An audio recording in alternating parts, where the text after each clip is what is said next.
Bismillahirrahmanirrahim. Hai, Assalamualaikum.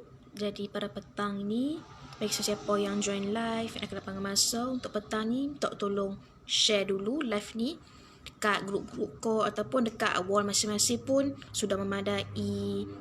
Jadi petang ni Tira nak share petua-petua untuk orang yang ada masalah kata-kata kulit macam eczema ko, allergic ko, naik muram ko, yang kata dah try macam-macam tapi kira macam tak lega, kulit tu masih ada masalah lagi. Jadi nak kongsikan petua kod-kod petua yang sesuai untuk orang yang ada masalah kulit lah, eczema ko, gatal-gatal ko, allergic ko, ruam ko, apa-apa sajalah berkenaan dengan jenis-jenis penyakit kulit ni.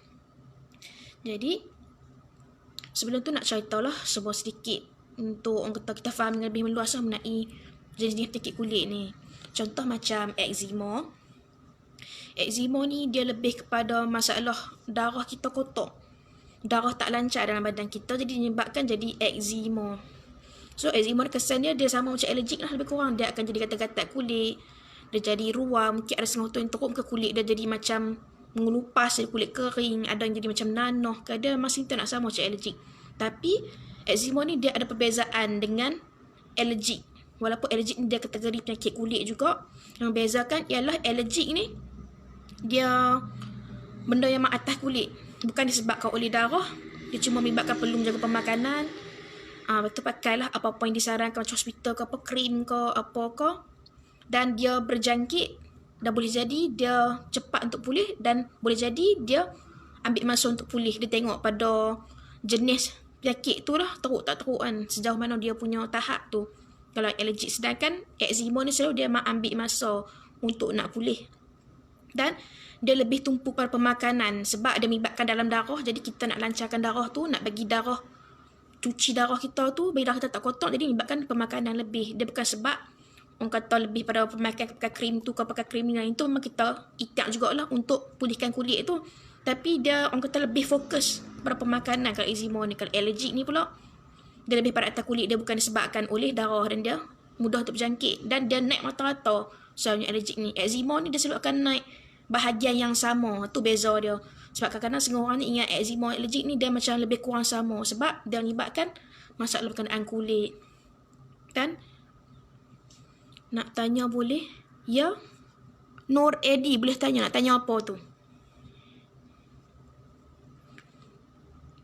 Jadi berkenaan dengan eczema ataupun berkaitan dengan penyakit-penyakit kulit, jenis allergic ke, gatal-gatal ke, kalau dari sudut perawatan, selalunya dia ada juga yang berkaitan dengan gangguan. Tapi kita tengok dari banyak aspek tertentu lah. Kita tengok dari keadaan kehidupan seharian dia, ada apa yang terganggu tak. Lepas tu tengok dia masalah waktu dia tidur, dia mudah terganggu ke ataupun tak ada masalah apa-apa. Sebab kalau kata yang menyebabkan gangguan ni, selain faktor-faktor simptom-simptom tertentu ni, antara sebab yang terjadi penyakit kulit ni boleh jadi sebabkan sihir. Sebab semua orang memang nak buat untuk kulit kita jadi tak elok, jadi kulit nanoh ke, asal tu mungkin kalau check dari segi sudut medikal akan menyebabkan macam eczema ataupun orang yang resedung yang kronik. Sedangkan benda tu disebabkan oleh benda-benda kotor, racun yang orang hantar kita sama ada sihir ataupun santau lah, santau yang jenis nak buat kulit kita jadi gatal-gatal. Selalunya bahan-bahan yang kotor kegunakan lah. Jadi macam mana kita nak bezakan sama penyakit kulit gatal-gatal itu disebabkan unsur-unsur gangguan ataupun sebabkan medikal. Sebab eczema ni yang susah dia memang nak lebih kurang sama dengan medikal. Jadi kita nak buat tu pun kira nak buat orang kata assumption. Sebab kita nak agak-agak sama disebabkan gangguan ataupun tak ni susah sebab dia nak sama. Jadi macam mana kita nak bezakan? Yang pertama sekali bab gatal-gatal ni ialah selalunya berkenaan dengan gangguan, dia akan terjadi waktu-waktu yang tertentu. Dia waktu yang sama dan benda ni dia berlanjutan, berulangan. Walaupun kita dah ambil ubat macam hospital dah sarankan, kita ambil macam-macam jenis krim, sapu, tak pun bagi yang jadi masalah yang agak teruk, yang melibatkan pemakanan perlu kita jaga kan. Selalu gatal-gatal ni pemakanan pun tak boleh makan ikut dan kan. Jadi berjaga pemakanan pun masih sama. Jadi itu adalah tanda-tanda kemungkinan disebabkan oleh gangguan. Sebab eczema ni walaupun dia ambil masa untuk pulih sebab dia melibatkan kulit, banyak benda kita nak melakukan tentang merawat lah, proses tu mungkin dia lambat sikit. Jadi dia ambil masa untuk pulih. Kalau kata kita ikut dah kaedah macam orang kata rawatan secara moden lah, hospital, sekurang-kurangnya walaupun dia ambil masa untuk pulih, dia akan nampak juga kesan walaupun sikit. Ataupun jika diizinkan Allah, Alhamdulillah dia akan sembuh. Tu kalau kata dari segi medical. Tapi benda yang mengibatkan gangguan ni, dia makan masa walaupun kita dah buat macam-macam cara. Dan ada sebagian kes yang teruk tu, dia akan semakin melarat walaupun kita cuba macam-macam. Tu atas tanda gangguan. Saya kena gangguan 8 tahun dah. Nak tanya, bolehkah orang baca hati pakai handset? Macam mana? Santau gila, tolong cerita sikit. Okey. Yang pertama sekali mengenai orang kata lebih kurang macam rawatan jarak jauh lah. Mengenai hal tu saya pun tak berani nak bahas lebih sebab dia melibatkan kaedah rawatan. Setiap rawatan ni kaedah berbeza-beza. Mungkin itu adalah cara dia mengikut keilmuan dan kefahaman dia lah dalam bidang perubatan. Tapi kalau ikut kaedah Al-Sufi, kami cuma akan scan pesakit secara berdepan sahaja. Kami tak nak buat jarak jauh. Tapi bagi orang yang ikhtiar ikut kaedah Al-Sufi, kami cuma akan post barang rawatan bagi yang try ikhtiar. Sebab kadang-kadang bila melalui phone ni, perantaraan orang kata jarak jauh, kadang-kadang sekadar kami boleh tanya simptom apa yang dia alami, semua kami nak assume lah benda tu mengenai apa-apa. Tapi selalunya kita akan sarankan untuk berdepan lagi lah sebab untuk scan. Sebab kadang-kadang sekarang pesakit ni, bila kita tanya melalui WhatsApp ke, call ke, mungkin tanda-tanda dia ceritakan tu tak macam gangguan, tapi bila ada kes pula bila cerita tanda-tanda macam gangguan, tapi bila main tak ada. Jadi dia macam-macam. Tapi seeloknya nak orang kata lebih puas hati untuk kepastian sama ada sebab gangguan ataupun tidak, kami akan sarankan untuk kan cek berdepan. Tapi mengenai macam yang Nur Edi ni, mungkin dengan orang lain dia buat baca hati pakai handset ke apa tu, yang tu wallahualam lah, itu mungkin cara dia. Tapi kalau arwah sufi, kami akan terputus sama ada sebab gangguan ataupun tidak. Okey, mengenai santau pula. Santau ni macam ikut live-live yang sebelum ni, dia ada banyak. Santau ni macam-macam. Ada santau tuju, ada santau angin, ada santau pemakanan. Dia memang nak memudarat kita, sengah nak buat kita matilah. Ada sengah ni orang kata santau terlangkah, mungkin dia ada tanam apa-apa, kita terlangkah ke. Sebab santau ni selalunya orang buat memang nak kita matilah. Dan ada sengah tu dia bukan nak bagi mati, dia cuma nak seksa. Sengah tu dia buat untuk macam tu. Jadi santau gila ni mungkin dia lebih kepada nak torture perasaan kita lah, nak seksa perasaan kita, nak bagi kita rasa derita. Santau ni pertama sekali gila ni sebab dia akan boleh jadi sebab kita termakan benda kotak, ataupun orang kata santau angin lah. Santau angin ni maksudnya dia melalui udara. Bila kita hirup udara tu memandangkan disebabkan angin, jadi kita sedut benda yang dihantar sedangkan fake. Jadi selalu tanda-tanda yang buat ada yang ni halusinasi, mula nampak benda yang orang tak nampak, dia jadi termenung, fikir panjang, nak tidur pun sekarang tu mungkin yang jadi gila ni dia sampai tahap dia tak nak tidur. Ada yang jadi macam tu. Dapat sekarang mimpi pelik-pelik sampai tahap tu nak pilih mana pun orang kata rasa orang nak bunuh dia apalah, nampak apa-apa pun jadi terlebih takut. So macam tu pada juga nak buat jadi kita tak betul. Dia membuatkan fikiran kita dikacau. Jadi dia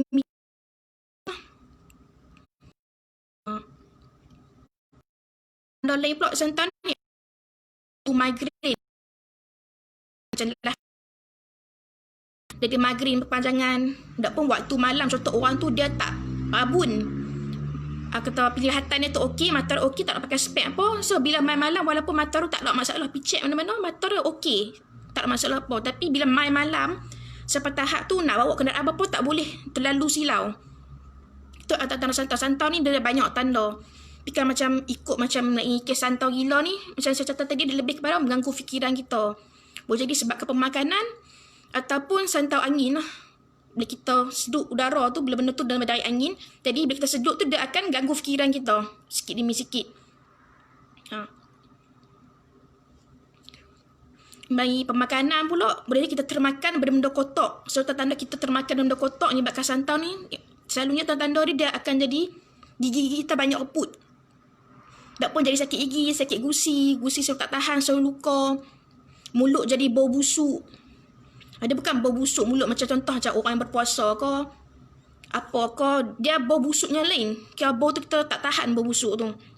Dan kadang-kadang bila kita bangun pagi ke, mungkin air elok kita akan jadi masam-masam. Itu adalah tanda-tanda lah yang melibatkan santau. Jadi, berbalik pada kisah itu tadi tentang petua, saya nak kongsikan petua untuk eczema.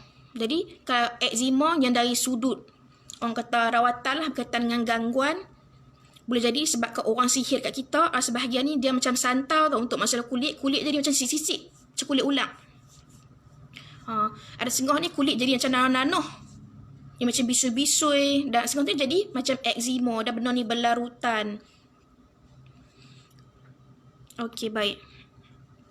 Jadi, kalau ikut kaedah arus sufi, petuanya ialah yang pertama kita akan buat scrub. Dia ada 2 jenis scrub yang kita boleh buat, dan bergantunglah nak try yang mana satu kot-kot ada kesan. Yang pertama sekali, kita akan gunakan garam bukit. Kalau ikut arus sufi, akan buat garam bukit untuk buat scrub. Jadi, garam bukit ni akan kita campur dengan madu. Yang ni madu asli. Kalau kita dah buat scrub, menggunakan kedua bahan ni, madu asli dan juga garam bukit, kita ambil agak-agak saja. Untuk tak nak siapa perbahagian akan naik gatal-gatal tu, ambil orang ada masalah alergik ke, gatal-gatal ke, ataupun eczema ke, boleh try cara ni. Kat bahagian mana yang ada naik tu, kita sapu. Campuran garam bukit dan juga madu. Kita buat macam scrub lah, sapu-sapu kat bahagian tu. Dan orang tahu kata kita tahan saat kita biar seketika. Sebab kita nak bagi khasiat-khasiat, mineral yang ada dalam bahan kita campur tadi tu untuk serap. Dan satu tips lagi, kalau kita ikut cara ni, menggunakan scrub garam bukit dan juga madu. Madu pastikan kita guna yang ori.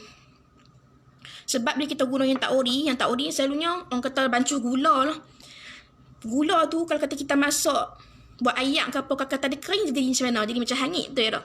Jadi sama juga benda tu dia akan efek kulit kita bila kita letak. Jadi kalau nak buat apa-apa gunakan madu pada kulit, pastikan kita guna seeloknya madu yang ori lah. Jadi bila kita guna madu ori, kita campur madu ni dengan garam bukit, kita buat scrub berlajuntan lah sampai kita nampak perubahan. Ataupun cara keduanya, kalau tak mahu guna madu dengan garam bukit ni, kita boleh guna garam kasar dan juga limau. Orang panggil scrub mandian limau lah. Untuk tu pun boleh juga, tapi memang akan pedas sikit, tapi akan nampak ada kesan lah. Kita buat berlajuntan sampai kita nampak kesan.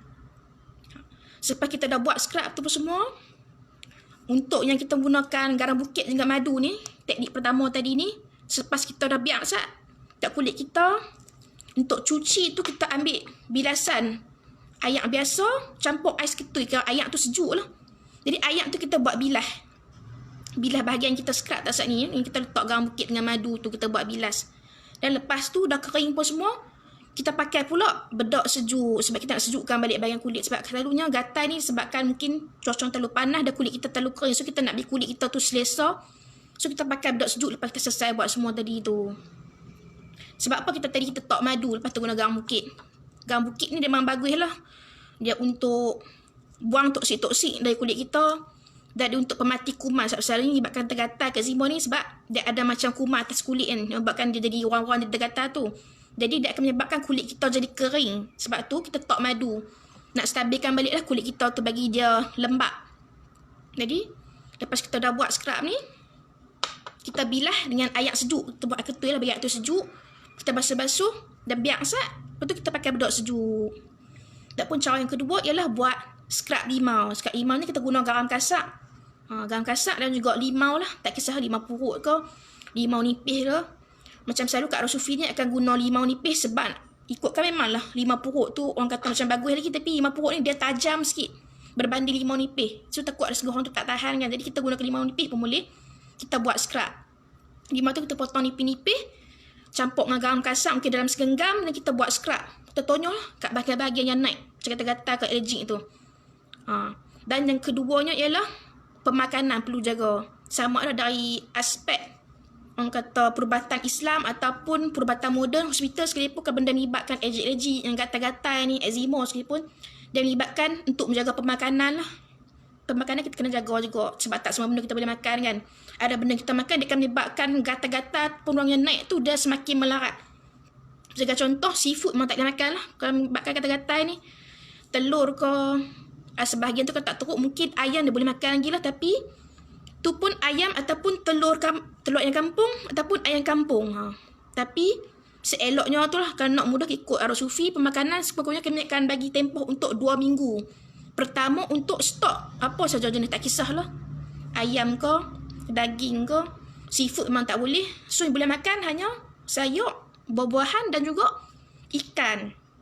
Ikan pun ramai orang tak tahu. Ikan pun tak semua boleh makan. Ikan yang berduri tak boleh makan. Sebab tu kadang-kadang kita rasa kita jaga makan. Ada ayam ke daging tak makan. Seafood tak makan. Tapi kita makan ikan yang silap. Ikan pun tak boleh makan sebelum makan gatal ni. Dia tu ikan yang jenis berduri. Contoh macam ikan sebilang, ikan keli. Hak tu duri tak boleh makan sebenarnya. Sebab ada juga pesakit emai untuk ikat lah. Bagi macam untuk kulit ke. Tak apa masalah lain kan. Sebab tak boleh untuk makan benda tertentu ni. Bila kita check balik, mereka rasa ada perubahan tapi tiba-tiba jadi balik. So kita akan tanya pemakanan saja. Bila kita check cara pemakanan, rupanya ada silap dari cara untuk jagaan makanan tu. Jadi pemakanan penting lah. Okay. Jadi kita kena jaga pemakanan. Kalau libatkan kata-kata ni. Tak kisahlah dari sudut orang yang disebabkan gangguan ataupun dari segi sakit medikal seperti kebenaan dengan kata-kata ni. Eczema ke, perahan kulit ke, sebab dia untuk membantu percepatkan ni dan untuk merawat. Macam live saya yang sebelum ni saya ada cerita dah. Kategori-kategori yang ada jenis sakit. Yang pertama sekali, dia adalah sebabkan gangguan dan menyebabkan kelainan medikal. Sebagai contoh, mungkin sebabkan orang ada sihir kita ataupun santam yang buatkan kulit kita ni jadi gatal-gatal. Awalnya tu memang disebabkan gangguan. Tapi lama-lama dia efek akan menjadi macam penyakit medikal. Contoh macam eczema. Eczema ni kata hospital pun eczema lah. Dia memang penyakit macam medikal. Dan yang keduanya boleh jadi orang kata dia disebabkan medikal, tapi sebab kita lemah semangat ke apa ke, gangguan macam mudah untuk tumpang. Jadi menyebabkan eczema ni dari sudut perubatan Islam yang disebabkan oleh gangguan ni ialah kategori yang pertama tu lah. Yang mana yang pertama sebabkan gangguan menyebabkan jadi medikal. Jadi bila dia menyebabkan kepada medikal, contoh macam eczema, mau tak mau walaupun betul disebabkan gangguan sekalipun, kita tak kena jaga makan sebab dia ada efek dari segi medikal. Tak pun macam masalah berkaitan dengan santau sekalipun sama juga. Santau selalu sebab dia termakan benda kotor banyak ataupun mungkin santau tu jadi semantakan bisa-bisa, benda yang miam-miam yang menyebabkan kita jadi gatal tu, jadi lama-lama dia akan efek dalaman kita juga. Sampai tahap teruk mungkin akan efek macam organ dalaman kita ni. Jadi menyebabkan kita perlu menjaga pemakanan untuk percepatkan dalaman kita untuk pulih dalam masa sama. Kita buat rawatan lah berkenaan dengan santak ataupun sihir yang dihantar kat kita tu.